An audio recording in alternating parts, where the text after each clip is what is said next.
चांडोगी पुट मूंखे ख़बर आहे त शेरोज ख़ान जे रिश्ते में तूं ख़ुशि न आहीं। पंहिंजे माउ खे पाण मारण ऐं घरां निकिरी वञण जूं धमकियूं ॾेई रही आहीं। मां सच में पाण खे मारींदसि बाबा। मुंहिंजी हिन ॻाल्हि खे तव्हां हिन वक़्तु धमकी सम्झो था न। मुंहिंजी लाश ॾिसी तव्हांखे पाण ई यकीन अची वेंदो। वरी बि सोचे वठ साले, इहा हिकु अहिड़ी दुनिया आहे जंहिंजो हर रस्तो मौत जी गुफ़ा मां गुज़रे थो।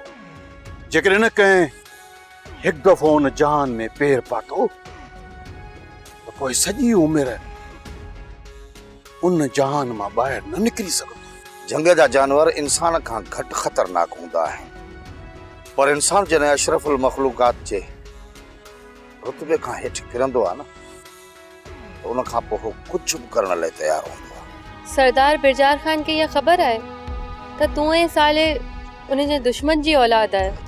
न चंडुकी, कंहिंखे बि ख़बर न त हू असांखे जीअरो न छॾणो।